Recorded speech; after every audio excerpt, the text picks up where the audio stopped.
तो फोटोशॉप जब आप यूज करते हो तो फोटोशॉप में ऊपर फिल्टर टैब में आपको यहाँ पे वैनिशिंग पॉइंट देखने को मिलता है, कैमरा रॉ फिल्टर देखने को मिलता है, एंड अगर आप किसी भी लेयर को सिलेक्ट करके राइट क्लिक करते हो तो यहीं पे आपको एक ब्लेंडिंग ऑप्शन देखने को मिलता है। तो इन तीनों ही फीचर का क्या वर्क होता है, तो आज के इस एपिसोड में हम जानेंगे इन तीन फीचर्स के बारे में। Master Photoshop unlock earning potential की सीरीज का ये एपिसोड नंबर 14। तो चलते अपनी स्क्रीन में एंड बात करते हैं इन तीनों ही फीचर्स की। तो शुरुआत करते हैं वैनिशिंग पॉइंट से। तो वैनिशिंग पॉइंट को मैं आपको एक एग्जांपल के थ्रू समझाता हूं। उसके लिए मैंने यहाँ पे एक ली है स्टेयर्स की पिक्चर, जो कि एक 2D पिक्चर है। मैं यहाँ से इसको रीनेम कर लेता हूँ स्टेयर्स। तो जस्ट सपोज कि हमको इस स्टेयर पे, जो यहाँ पे ये स्टेयर्स का सेक्शन दिख रहा है, इस पे हमें एक कारपेट को प्लेस करना है। अब ये पिक्चर हमारी 2D है, लेकिन जो हम कारपेट को प्लेस करेंगे वो हमें एज एकदम 3D दिखना चाहिए। मतलब वो एकदम दिखना चाहिए कि भाई वो ये कारपेट जो है इसी में प्लेस्ड है। अब नॉर्मली अगर आप कारपेट को लेके आते हो एंड इसके ऊपर रख देते हो तो ये कुछ ऐसा लगेगा देखने में, जो कि कंप्लीटली आपको 2D लग रहा है, इसमें कुछ फील आपको नहीं आ रही है। तो यहीं पे हम किसी भी 2D इमेज पे एक 3D फील देने के लिए वैनिशिंग पॉइंट को यूज करते हैं। ये एज अ पर्सपेक्टिव हमें ऐसा दे देता है कि वो हमें 3D लगने लगता है। तो अब इस लेयर को मैं डिलीट कर देता हूं। अब जिस भी इमेज में आपको वैनिशिंग पॉइंट को यूज करना है, जिस भी इमेज में किसी भी ऑब्जेक्ट को प्लेस करना है, तो हमारी केस में मैं इस कारपेट को इसमें प्लेस करना चाहता हूं, तो मैं कंट्रोल क्लिक करके यहाँ पे लेयर में क्लिक कर देता हूं। तो आप देख सकते हो कि मेरे पास यहाँ पे पूरी सिलेक्शन आ चुकी है। अब मैं कंट्रोल C करके इसको कॉपी कर लेता हूँ। अब अपनी इस इमेज पे जाऊंगा, जिस भी इमेज में मुझे प्लेस करना है तो उस इमेज को यहाँ से सेलेक्ट कर लेना है आपको। देन फिल्टर में जाना है एंड वैनिशिंग पॉइंट सेलेक्ट कर लेना है। अब इसके बाद वैनिशिंग पॉइंट जब आप सेलेक्ट कर लोगे तो आप देखोगे कि यहाँ पे आपको आपकी स्क्रीन पे ये एक पॉइंट देखने को मिल रहा है। तो जस्ट सिंपल आपको यहाँ पे अपनी स्टेयर्स पे सिलेक्शन बना लेना है। जितने आपकी स्टेयर्स है उस पर जस्ट क्लिक करके आपको यहाँ पे एक सिलेक्शन बना लेना है एंड आपकी एक जो सिलेक्शन है स्टेयर्स की वो तैयार हो चुकी है। अब यहाँ पे आप कंट्रोल प्रेस करके यहाँ पे सेंटर पे लाएंगे और जस्ट आपको क्लिक करके ऊपर ड्रैग कर देना है। आपको सिंपल ड्रैग करना ही ऑटोमेटिकली 3D स्टेयर्स को ले लेगा। उसके बाद आपको कंट्रोल फिर से क्लिक करना है एंड आप अगेन उसको ऊपर की ओर ले जाएंगे तो ये ऑटोमेटिक उतना एरिया ले लेगा जितना यहाँ पे आपको स्टेयर्स का दिख रहा है। फिर आप कंट्रोल प्रेस करके सेंटर को ऊपर की ओर मूव करेंगे। देन अगेन इसने स्टेयर्स का पोर्शन ले लिया। तो इस तरह आप इसको सेलेक्ट कर सकते हो। तो मैं इसको सेलेक्ट कर लेता हूँ। यहाँ पे आप देख रहे हो कि ये हमारे पास इतना पोर्शन बच चुका है। तो इस पोर्शन को करेक्ट करने के लिए आप इस सिलेक्शन के यहाँ पे सेंटर वाले पॉइंट पे आ जाएंगे एंड इसको जस्ट सिंपल लेफ्ट की ओर ड्रैग कर देंगे तो ये इस सिलेक्शन को कंप्लीट कर लेगा। अगेन सेंटर में आके कंट्रोल क्लिक करके आप इसको आगे की ओर मूव करते चले जाएंगे तो वहीं पे ये ऑटोमेटिक आपकी सिलेक्शन को तैयार कर देगा। एंड यहाँ पे हमारा पोर्शन बच गया तो सिंपल मैं इसे राइट से एंड लेफ्ट से सेंटर में आके ड्रैग कर दूंगा। थोड़ा सा और दिया एंड यस, हमने अपनी पूरी सेक्शन को यहाँ पे तय कर लिया है। अब इसके बाद यहाँ पे आपको कंट्रोल V प्रेस कर देना है। जो हमने वहां से लेयर को कॉपी करा था तो सिंपल कंट्रोल V प्रेस कर देना है। यहाँ पे आपको ट्रांसफॉर्म टूल देखने को मिल जाएगा जिसको शॉर्टकट की T है। आप इसको क्लिक करके अब यहाँ पे जो हमने लेयर को पेस्ट किया था तो इस पे कॉर्नर पे पॉइंट आ चुके हैं। तो बस इसको यहाँ से आप इसको छोटा बड़ा कर सकते हो। आप अगर शिफ्ट दबा के इसको रिसाइज करोगे तो ये एकदम प्रोपोर्शनली रिसाइज होगा। बस इसको यहाँ पे आपको प्लेस कर देना है एंड इसको आप क्लिक करके ड्रैग करके इसको एडजस्ट कर सकते हो इसके साइज को। एंड बस इसके बाद यहाँ से आपको ओके में क्लिक कर देना है। तो आप देखेंगे कि यहाँ पे हमने कितने अच्छे तरीके से इस कारपेट को इन स्टेयर्स में प्लेस कर दिया है। तो ये हम सिंपल वैनिशिंग पॉइंट का यूज करके कर सकते हैं। अब इसमें आप किसी भी आपका मॉकअप है तो उसमें किसी भी ऑब्जेक्ट को प्लेस कर सकते हैं। बुक का कवर बना रहे हो तो उस बुक के कवर में आप अपना ग्राफिक पेस्ट कर सकते हैं। तो इस तरह की बहुत सारी चीजें आप वैनिशिंग पॉइंट को यूज करके कर सकते हो। ये तो मैंने आपको एक एग्जाम्पल के थ्रू बताया। आप खुद से ट्राई करो एंड डिफरेंट एग्जाम्पल से चीजों को क्रिएट करो तो आप काफी अच्छे से जान पाओगे। तो मैं आपको बता दूं कि जो मैं फोटोशॉप का वर्जन यूज कर रहा हूँ 2024 है, तो आप भी अपडेटेड वर्जन को ही यूज करो। एंड सेकंड, अगर आप इमेज पर राइट क्लिक करोगे तो यहाँ पे आपको ब्लेंडिंग ऑप्शन देखने को मिलेगा। ब्लेंडिंग ऑप्शन जब आपके पास आ जाएगा तो कुछ काफी फीचर्स आ जाते हैं। तो अब ये ब्लेंडिंग ऑप्शन क्या है? वेल, इसको मैं आपको एक अनदर एग्जांपल के थ्रू समझाता हूँ। तो यहाँ पे मैंने टी शर्ट का मॉकअप ले लिया है।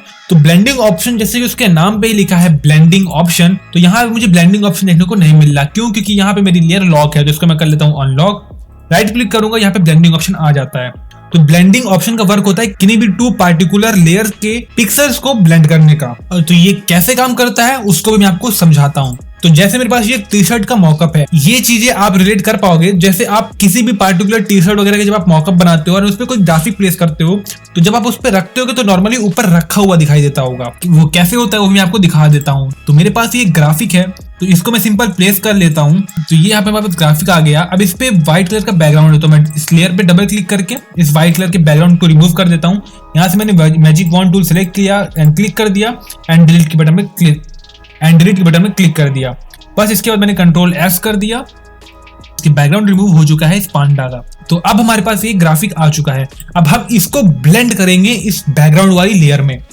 जो हमारे पास ये टी शर्ट का ग्राफिक है, इस पे हम इस पांडा वाली लेयर को ब्लेंड करेंगे। तो इसको करने के लिए अब जैसे अभी ये हमारी इमेज रखी हुई है, तो ये आपको नॉर्मली रखी हुई दिखाई दे रही होगी। अब अगर आपका कोई क्लाइंट बोलता है कि यार मुझे कुछ मॉकअप दिखाओ तुम टी शर्ट के या किसी कप वगैरह में चीजों को प्लेस करके, तो अगर आप उसको ये ऐसे भेजोगे तो बिल्कुल पसंद नहीं आएगा, मजा ही नहीं आएगा देखने में, और वो समझ नहीं पाएगा, कनेक्ट नहीं कर पाएगा। तो इसके लिए हम ब्लेंडिंग ऑप्शन को यूज करते हैं। अब मैं इसको यहाँ से डुप्लीकेट कर लेता हूँ एंड सेकंड लेयर पे हम वर्क रखते हैं। तो इस पे मैं राइट क्लिक करके ब्लेंडिंग ऑप्शन पे जाऊंगा। तो यहाँ पे आपको current layer and underlying layer दिख रहा होगा। तो करंट लेयर मतलब जो ये पांडा वाली लेयर सिलेक्टेड है, अंडरलाइंग लेयर जो मतलब उसके नीचे ये हमारे पास टी शर्ट की मॉकअप है। तो हमें इस मेन लेयर को, जो पांडा वाली अपने पास ग्राफिक है, इसको हमें इस टी शर्ट में ब्लेंड करना है। तो यहाँ पे ब्लेंडिंग ऑप्शन पे अंडरलाइन लेयर पे आपको यहाँ पे दो ऑप्शन देखने को मिल जाएंगे, ब्लैक साइड एंड एक व्हाइट साइड। तो व्हाइट साइड आपकी चीजों को और लाइट कर देता है एंड ब्लैक साइड और डार्कर कर देता है। तो अब यहाँ पे सिंपल आपको ऑल्ट क्लिक करके इस लेयर को सिंपल ड्रैग कर देना है, आपको राइट साइड में ड्रैग कर देना है।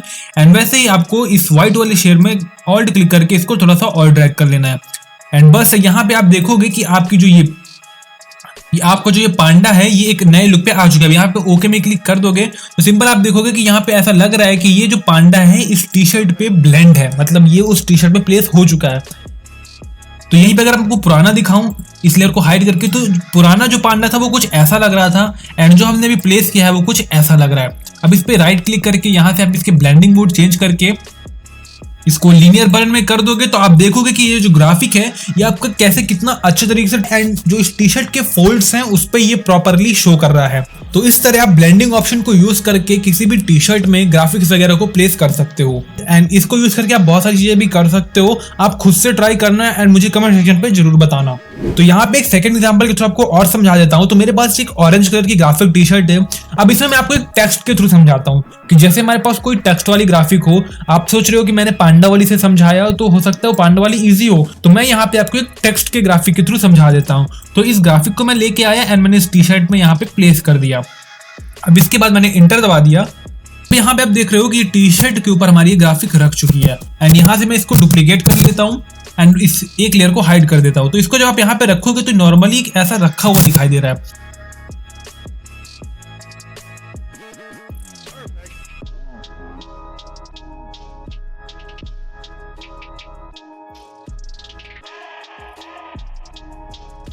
तो यहाँ पे हमने इस ग्राफिक को स्टेशन में प्लेस कर दिया है एंड ब्लेंडिंग मोड को चेंज करके आप यहाँ पे देख सकते हो कि जो आपको सुटेबल लगे आपके केस में आप उसको रख सकते हो।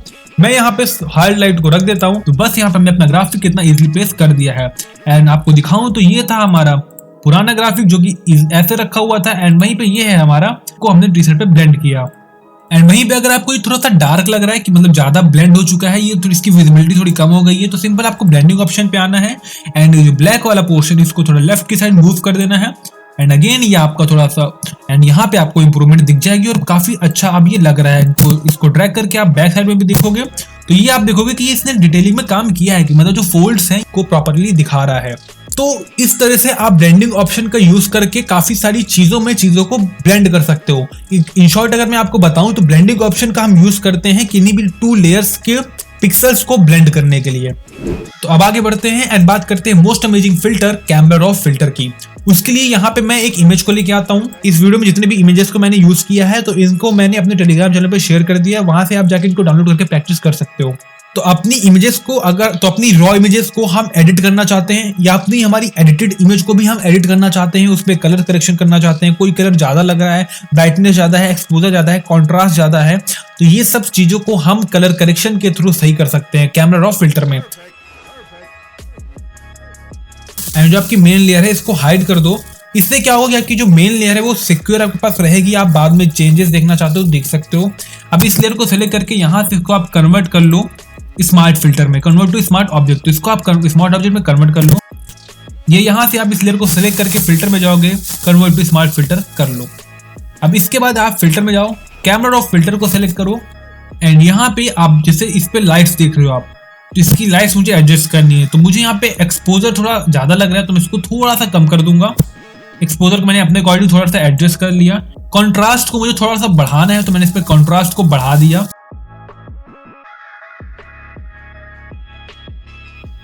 शैडो जो डार्कर पोर्शन है मैं उसको यहाँ पे थोड़ा सा कम करूंगा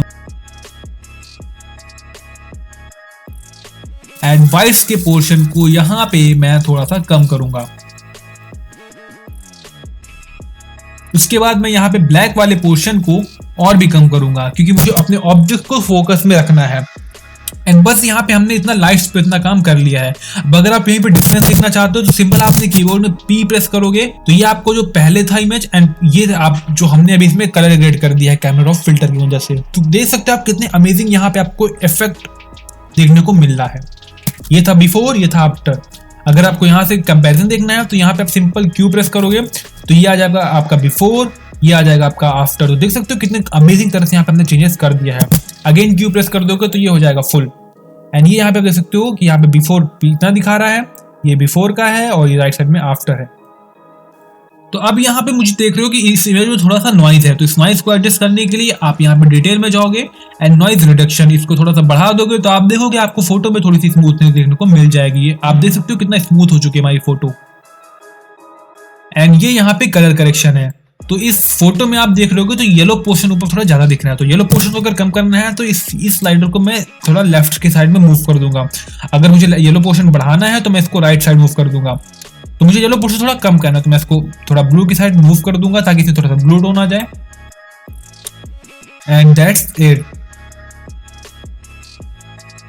उसके बाद थोड़ा सा यहाँ पे हम वाइब्रेंस को थोड़ा दे देंगे, थोड़ा सैचुरेशन इसका बढ़ा देंगे एंड दैट्स इट। ओके पे क्लिक कर देंगे। सारी चीजें जो है यहाँ पे एक स्मार्ट फिल्टर के रूप में आ चुकी हैं। अब अगर इसको आप हाइड करोगे तो ये वापस ऐसा प्रीवियस लेयर जैसे थी वैसे हो जाएगी एंड इसको अगर आप शो कर दोगे स्मार्ट फिल्टर्स पे आ चुकी हैं। तो आपसे मैंने स्टार्टिंग में क्यों बोला कि आप इसको स्मार्ट फिल्टर में करो, तो ये मैं आपको बताता हूँ। जैसे हमारे पास ये मेन, इस लेयर को मैं हाइड कर देता हूँ। अभी हमारे पास प्रीवियस लेयर, अब ये नॉर्मल लेयर है। मैंने इसको यहाँ पे स्मार्ट फिल्टर में कन्वर्ट नहीं किया। अब मैं सिंपल फिल्टर में जाऊंगा, कैमरा ऑफ फिल्टर, इसका शॉर्टकट की शिफ्ट कंट्रोल A भी है। कैमरा ऑफ फिल्टर आपके सामने ऑटोमेटिकली ओपन हो जाएगा। अब मैं इस पे वो सारे चेंजेस कर देता हूं जो मैंने उस पिक्चर में किए। यहाँ पे मैंने लाइट्स को एडजस्ट कर लिया। डिटेल पे जाके मैं यहाँ पे नॉइज रिडक्शन को थोड़ा सा बढ़ा देता हूँ ताकि मेरी फोटो और थोड़ी सी स्मूथ हो जाए। ओके में क्लिक कर दिया। तो अब यहाँ पे आपने देखा कि यहाँ पे तो सेम चेंजेस हमने तो कर दिए, लेकिन यहाँ पे ये हमारे पास स्मार्ट फिल्टर नहीं आया। मतलब अब इस इमेज पे अगर हम चाहते हैं कि हम उस पुरानी चीज से किसी चीज को हटाना चाहें, वो अब हम यहाँ पे नहीं कर सकते हैं। एंड इसका यहाँ पे एक फायदा और भी होता है। तो अगर हम नॉर्मली रखते हैं तो हम यहाँ पे हम किसी भी चीज को एडजस्ट नहीं कर सकते हैं कि अगर हमने कुछ एक्सपोजर कम करना है उसी प्रीवियस चीजों से, तो वो हम नहीं कर सकते हैं। और अगर आप चाहते हो कि जो आपने इस लेयर पे काम किया है वही दूसरी किसी एक और लेयर पे ले जाना चाहो, मतलब कि जैसे मैंने इस लेयर पे काम किया, अब मैं चाह रहा हूँ कि इस पे जो मैंने चेंजेस किए हैं वो मैं सेम इस लेयर पे ले आऊँ, तो वो अब आप यहाँ से नहीं कर सकते हो। आप कैसे ही करोगे, यहाँ पे आप लेयर स्टाइल कॉपी नहीं कर सकते, यहाँ पे है ही नहीं। तो उसी पे हमारा काम करता है स्मार्ट फिल्टर। तो सिंपल जैसे हमारे पास ये लेयर थी, इसको मैं यहाँ से कर देता हूँ डिलीट। तो अब इस लेयर पे हमने स्मार्ट फिल्टर दिया था। तो अब अगर आप चाहते हो कि ये जो इस लेयर के सेम फिल्टर जो हमने इस पे अप्लाई किए हैं वो हमारे इस लेयर में आ जाए, तो आप इस लेयर को अपनी जिस लेयर में कन्वर्ट करना चाहते हो उसको स्मार्ट ऑब्जेक्ट में कन्वर्ट कर लेना है। इसके फिल्टर को यहाँ से ले जाकर सिंपल क्लिक करके अपने उस इमेज पे ले जाओ और यहाँ पे सिंपल ड्रैग कर दो। तो आप देखोगे कि यहाँ पे उस इमेज के फिल्टर यहाँ पे अप्लाई हो चुके हैं। तो कैमरा ऑफ फिल्टर की मदद से आप ये भी कर सकते हो। तो था ना ये बहुत ही कमाल का फीचर। तो हमेशा आप ये चीज ध्यान रखना कि जब आप किसी भी इमेज पे फिल्टर अप्लाई कर रहे हो तो स्मार्ट फिल्टर में कन्वर्ट कर लो, ये आपके लिए बहुत ही हेल्पफुल होता है। इसको मैंने इस वीडियो में बहुत ही अच्छे से समझाया है, ऊपर आई बटन में इसका लिंक देखने को मिल जाएगा। तो सिंपल आप फिल्टर में, तो कैमरा ऑफ फिल्टर की हेल्प से आप अपनी इमेजेस को काफी अच्छे से इनहेंस कर सकते हो। कलर ग्रेडिंग करना चाहते हो कलर कर सकते हो, कर्व्स इसके इंप्रूव करना चाहो आप इसमें कर्व्स दे सकते हो, किसी भी डेप्थ देना चाह रहे हो तो कर्व्स वगैरह भी आप दे सकते हो, मैनुअली यहाँ से एडजस्ट कर सकते हो, कलर मिक्स करना चाह रहे हो तो बहुत सारी चीजें होती हैं, डिटेलिंग होती है, तो वो सब आप यहाँ कैमरा रॉ फिल्टर की मदद से कर सकते हो। एक रॉ इमेज को आप बहुत ही अच्छा इनहांस कर सकते हो सिंपल कैमरा रॉ फिल्टर की मदद से। तो यहाँ पे मेरे पास सेकंड कैमरा रॉ फिल्टर का एक यहाँ पे ऑप्शन आ चुका है। तो अब अगर मैं इस लेयर को हाइड करना चाहूँ तो यहाँ सिंपल क्लिक करके मैं इसे हाइड भी कर सकता हूँ। तो ये थी जो हमने अभी काम किया वो हमारे पास ऊपर आ चुका है, जो पहले काम था वो नीचे है। तो आप इससे अगर नहीं चाह रहे हो कि ये चीजें जो आपने की अच्छे नहीं लग रहे तो इसको यहाँ से आप हाइड भी कर सकते हो, और अगर दिखाना चाह रहे हो तो यहाँ से शो भी कर सकते हो। तो इन शॉर्ट आपको समझा देता हूं, तो कैमरा रॉ फिल्टर को हम फाइन एडजस्टमेंट देने के लिए देते हैं। अगर हम कोई फोटो नॉर्मल कैमरे से डीएसएलआर से खींच रहे होते हैं एंड उसको हम थोड़ा सा इनहेंस करना चाहते हैं तो कैमरा रॉ फिल्टर की मदद से कर सकते हैं। तो सारा कुछ अगर आपको इन शॉर्ट बताऊं तो कैमरा रॉ फिल्टर्स को हम यूज करते हैं चीजों को कलर देने के लिए, नॉर्मल फोटो को इनहेंस करने के लिए, और वैनिसिंग पॉइंट को हम यूज करते हैं किसी भी पार्टिकुलर 2D पोजीशन में। अगर हम 3D चीजों को एडजस्ट करना चाहते हैं तो पर्सपेक्टिव को यूज करके हम वैनिसिंग पॉइंट में प्लेस कर सकते हैं। एंड वहां पे हमने बात करी ब्लेंडिंग ऑप्शन की, तो ब्लेंडिंग का ऑप्शन मतलब होता है 2 लेयर्स के पिक्सल्स को ब्लेंड करना। आई होप कि ये वीडियो आपको पसंद आई होगी। तो अगर ये वीडियो पसंद है तो वीडियो को लाइक करना, अपने उन दोस्तों को शेयर करना जिनको इन तीनों टॉपिक से रिलेटेड कोई भी डाउट है। अगर आपने मेरी पुरानी वीडियो नहीं देखी तो सिंपल यूट्यूब में सर्च करो master Photoshop unlock cutting potential, and पूरी वीडियोस आप मेरी देखो, आप फोटोशॉप को पूरा बेसिक से सीख जाओगे। और आप मुझे मेरे इंस्टाग्राम चैनल पे फॉलो कर सकते हो, वहां पे मुझसे कोई भी क्वेश्चन हो पूछ सकते हो। मिलते हैं नेक्स्ट एपिसोड में, टिल देन बाय बाय।